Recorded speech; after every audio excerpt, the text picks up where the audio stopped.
shortly, inviting Mr. Michael Yeo, CEO and Director, Asian and Managing Director, Patton International. Managing Director, UPS, Indian Subcontinent, Mr. Dammu Ravi, Joint Secretary from Ministry of Commerce. He will be joining us shortly. I welcome you all to the final session of the day, that is redefining global value chains, challenges for integrating SMEs from the developing world. After a fruitful day of insightful discussions, this session is likely to be richer and therefore more valuable. As we all know, India has been making very targeted efforts to optimize the manufacturing sector. The most important push for this has come from Make in India campaign, which has been the government's clarion call for industry to galvanize production. The government envisaged this campaign to realize its vision to having manufacturing-led economic growth. At the heart of this core development strategy is the need to enable small and medium enterprises, that is SMEs.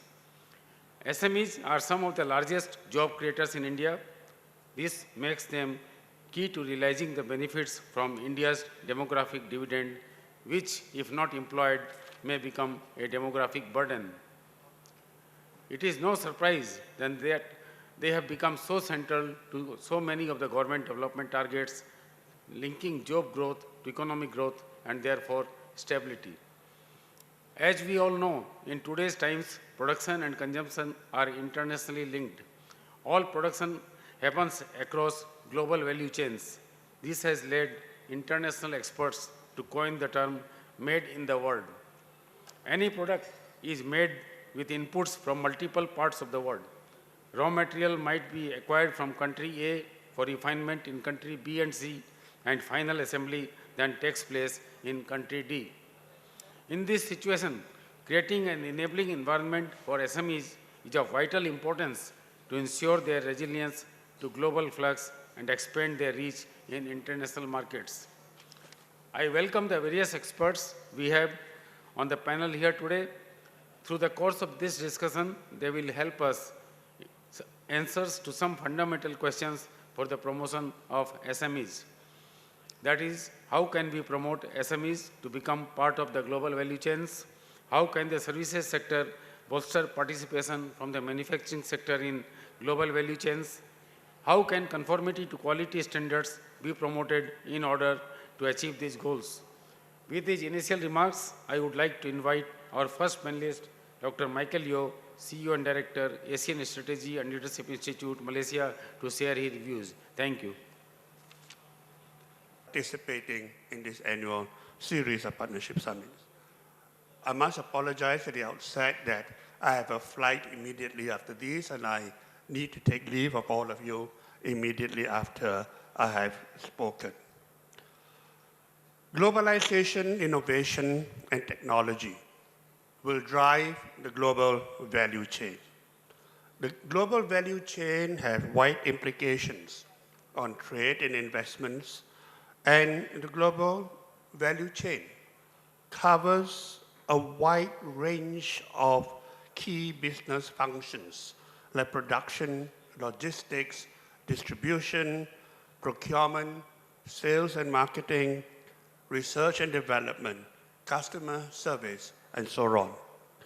All of these processes can be disrupted by technology and innovation. Technology and innovation help countries and companies move up the global value chain. Disruptive innovation and digital disruption will have an impact on the global value chain. Today, we come across a lot of e-logistics, industrial automation, and Industry 4.0 that will change and transform the global value chain. It is our concern that millions of workers will be displaced with automation and robotics. There is therefore an urgent need for reskilling and retraining our workers. In the last session, before these that emphasizes reskilling, I think is an important one. Driverless technology will be adopted by the supply chain companies for long distance haulage. We therefore need to continue to innovate, to create jobs of the future. We need to explore and develop perhaps a stronger partnership between India and ASEAN countries for the new era of global value chain, particularly for SMEs and for knowledge exchange. Perhaps the CII can take that lead and that initiative to foster closer ASEAN-India SME partnership for the global value chain. SMEs cope with 4D printing. Digital technology and real-time information will transform traditional supply chain from freight forwarding to management system, data exchange, and real-time logistics. Warehouse management systems are now fully automated as well as full and driverless vehicles that will impact also on the global supply chain. Today's new consumers will base their consumer behavior, and that is something that perhaps SMEs can also gear up and be able to be. Important trend for business to factor in is the growth of e-payment systems or e-wallets as we move towards a cashless society. And again, this is another trend that SMEs need to take into account. The power of information is now in the hands of consumers. Businesses, perhaps working with government and industry organizations like CII, have to develop a digital code of conduct and lifelong learning, virtual universities, and reskilling for the new age of intelligent automation. And I think these are the challenges that we all need to work together to ensure that the SMEs are not left out of the global value chain. Thank you, Chairman. Skill becomes so important. I know you have a flight to catch. If you have 15 more minutes, you would like to be here for some more time? Yeah, okay. So can I now request Mr. Rashid for his comments, please? I see the global value chains as a heat map that lights up as more stakeholders across the world get connected. And more Indian SMEs need to get connected to this heat map. I have been in India now for more than a year. And after having worked across diverse international markets, what struck me is that beside the geographic dividend, the diversity dividend that India has is a tremendous opportunity to begin with. According to PwC, by 2040, the purchasing power of the emerging markets, E7, is expected to double the G7. And we know that India and China will be key drivers of that growth. The last 3 to 4 years have witnessed changing business and economic dynamic, which present a huge opportunity for Indian businesses to grow internationally going forward. Global value chains have redefined what is needed to be part of this chain. SME is a supplier to a typical producer-driver chain, which is a characteristic of capital and technology-intensive industries as such automobiles, telecommunications, IT, and semiconductors require certain level of technical capabilities and sophistication, and associated investments, obviously. Infrastructure, strong technology capabilities, and we spoke a lot about that the last couple of days. The flexibility in response, a strong customer service orientation, and capacity to work in sync with the producer's technology systems are key considerations.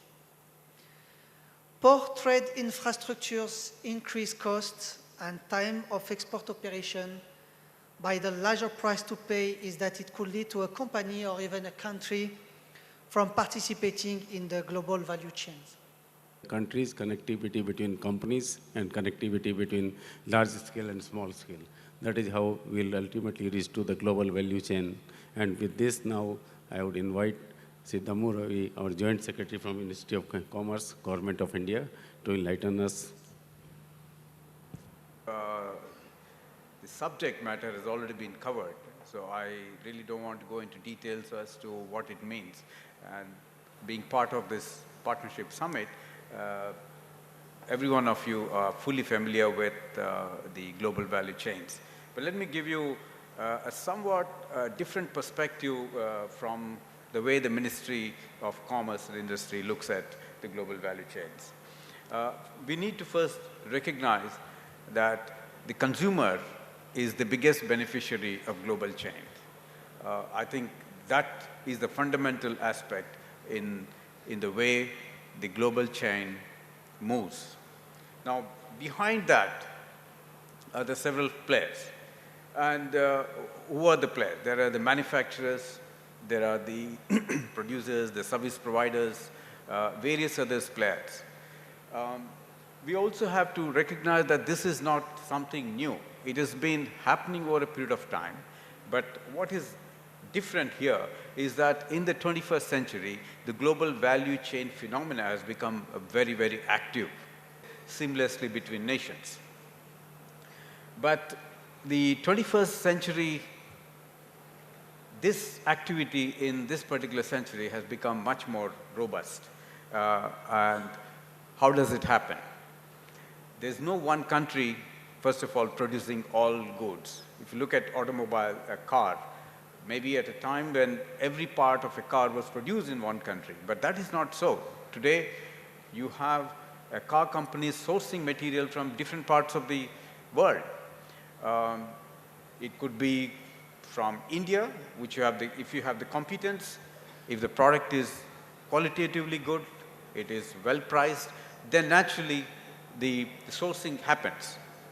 So without any intervention. So in other words, it's the market intervention really determines from where a particular firm sources that material. An example of automobile. Today you have the dynamics of the car have changed. You have software embedded in the cars. You have GPS system linked to the cars. Then you have to adapt to this changing, then you will see that those companies also have a problem in staying in the market.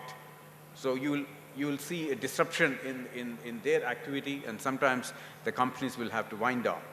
This is the flip side of the global value chains. The companies are not able to adapt to technologies. The companies not able to gear up to the needs of the demands of the manufacturing production chain, then it naturally has to wind up. Now, I'll also tell you where we are as developing countries. It's important to understand countries like India, where we are in these global value chain. I think the primary determinant of a global value chain for a country to be actively participant is the infrastructure. And Mr. Fergati has mentioned about it, how the UPS is so much expanded into the country and doing a lot of connectivity. And I would tend to think as a priority first would be, are you giving support for value addition? If you look at, I can only talk for Department of Commerce, what we have done is the MEIS scheme, Manufacturing Export Incentive Schemes. We are also giving SEIS, Service Export Incentive Schemes. Then we are also supporting a lot of industries to take part in the trade fairs abroad. So smaller companies, they're able to take part internationally in various trade fairs to make themselves known in the marketplace about what is their product and at what price they're able to sell you. We are also assisting the industry with intelligence reports, the market intelligence reports. So we commission a lot of agencies to do market intelligence reports for the benefit of the industry. And of course, CII is one of our biggest partner in that initiative. We need to ensure that that channel is kept open. So is the case of technology. Now, technology does not come easy, because technology in most developed countries is a closely guarded secret. And why I should only blame developed countries, even developing countries keep the technology as a very, very closely guarded secret. But that is where we need to work on homegrown technologies. And second is to be able to invest in joint ventures. Joint venture kind of business, collaborations will bring in technology into your country. So we have to be open to the idea of greater joint venture, joint collaborations for the technology to come in. I think I would like to add another on a broad footing. The National Committee on Trade Facilitation has been set up. So every month, the Cabinet Secretary and assisted by various ministries are looking at the implementation aspects, and the state governments are party to that TFA. How does the government help, whether in terms of assessing the market, in terms of assessing finance, technology, market development assistance?